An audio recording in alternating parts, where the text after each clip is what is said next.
So the 2013 charts of Google's most popular searches in Australia are just in, with the top Google search at number 1 being "What is twerking?", shortly followed by "Who is God?". Now, on saying this, I don't think you have to be a genius to figure out which of the two questions is more important to be asking Google. I mean, one could potentially explain the reality of our existence, while the other would potentially leave us scarred for the remainder of our existence. And look, I know there's a lot of skepticism surrounding this issue, and quite frankly, I don't blame you. I mean, the meaning of God has been thrown around so often we forgot what it means. From some Zeus-like man in the sky with a big beard, to Thor, to a half-animal, half-human creature, to Kanye West shamelessly producing a track titled "I Am God" on his album Yeezus, to Eminem then self-proclaiming himself as the rap god, a new brand of clothing titled "I Am God", and who could forget Justin Bieber and his believers. You affectionately refer to your fans as beaners. No, believers. And now I understand that most of this may be exaggerated, and many of these examples are mere semantics and plays on words that are probably being taken out of context, as let's face it, nobody actually believes in Bieber, and I highly doubt that Kanye West considers himself a god. When someone comes up and says something like, "I am a god," everybody says, "Who does he think he is?" I just told you who I thought I was, a god. And now Kanye West smashes his head into a street sign really, really hard. Whoa! Kanye. Oh, Kanye. Kanye, you okay? Sounds like Kay's got a new hit. A god. That's who I think I am. Kanye. Kanye, you okay? So with all these misconstrued definitions of God, the least I could do is help clear the water and help us finally find out who is God. Well, to begin, let's start with the things that we all agree on. First and foremost, we're here. We just began and we exist. And like all things that begin to exist, they require a cause. Things don't just come out of nothing, and although at times we sometimes wish they would, they don't. If I told you that this glass sprang into existence, this glass made itself, you said Muhammad Ali's crazy. So in saying that, knowing the cause of us is crucial to understanding who God is. Although we are able to explain that we did have a beginning, as many leading cosmologists have affirmed, we are still left unanswered as to what was the cause of our beginning. And before you lash out saying, "Oh, but we can't see what happened before we began," or "you can't prove there was a creator," we say quite openly, neither can you disprove a creator. And by observing the reality of our world and our existence, its order, its structure, and the systems, I see no reason not to believe in a creator. But then one may ask, where did this creator come from? What was the cause of him? And it will go on forever and ever, which would most probably lead to us never have ever been created. So for God to exist, he must exist without a beginning, therefore not requiring a cause, making him eternal. He should also be transcendent from his creation and not bound by any of the realms he had created, whether it is time, space, or matter. For instance, when Steve Jobs makes an iPhone, he doesn't become the iPhone, he is separate. And of course, we could also argue that he is one.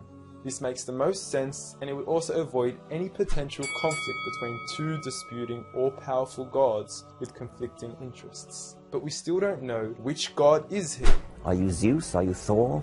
Are you Yahweh? Well, if you agree with everything I've said up until now, you will realize that each of these gods don't fit into our established criteria of who God is. They are all created beings, they are not eternal, they have not created anything, they are dependent, and they require sleep, rest, oxygen, and food. So who is the one and only true God? I present to you a God who is one and only, eternal, exists without a beginning, who was uncreated, requiring no cause for himself, yet being the absolute cause and creator of everything else. Allah.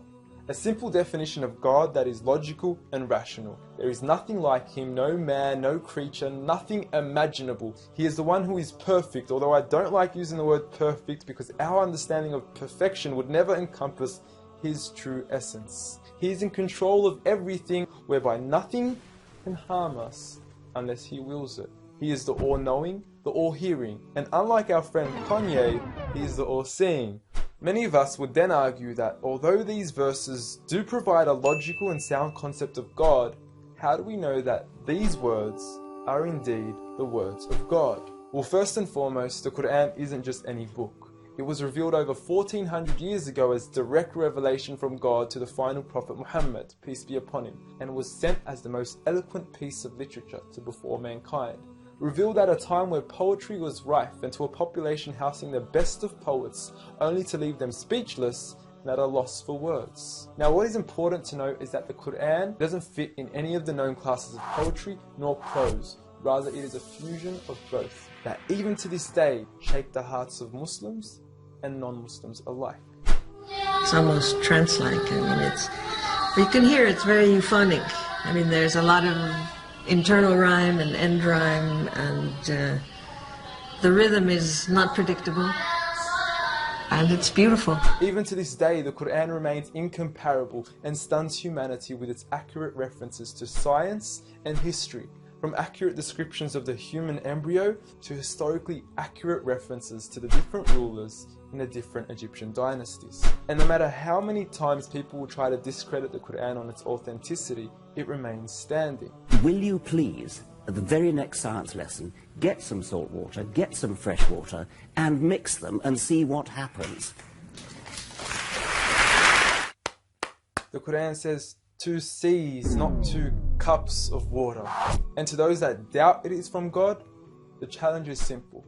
Bring forth something that can compare. And now, although this challenge has been attempted multiple times throughout the past, history has witnessed that no man has been able to rival the Quran. But does this challenge still apply today? Well, we could surely put it to the test, and who better to choose than the self-proclaimed rap god. Call yourself the rap god. Eminem, dubbed the best of his time, being incomparable with anyone in his league. The last thing the world needs is another me. Now, if we compare the works of Allah with the works of Eminem, we are left with this. Stickity gibbity hippity hip hop, rappity rap, packing a mac in the back of the act, pack back rap, yak yakity yak yak at the exact same time I attempt his lyrical acrobat stunts.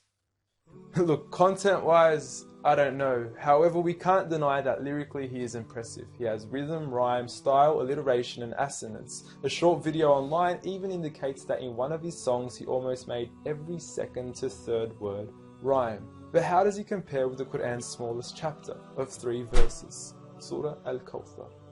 Now, in just 10 words, Allah is able to use over 30 linguistic and rhetorical devices, including emphasis, multiple meaning, grammatical shift, word order and arrangement, ellipsis, conceptual relatedness, intensification, choice of words, repetition, intimacy, exaggeration, and prophecy, along with many, many more. What's also important to note is that the linguistic devices in the Quran aren't just thrown about randomly. For instance, Allah would use palindromes strategically to describe the terms glorify your Lord and the orbiting of planets, as though both processes are occurring continuously, non-stop, one after the other. The shortest chapter in the Quran also contains a rhetorical device that no one can compete against nor replicate: prophecy.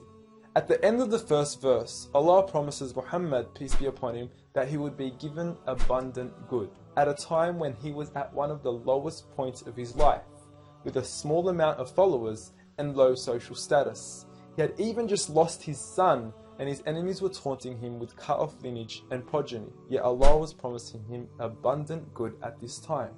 Such was the prophecy of the Quran, and we certainly indeed see its fulfillment today. With the Quran being the most recited, memorized and practiced book across the entire world, with over 1.6 billion followers today from all walks of life.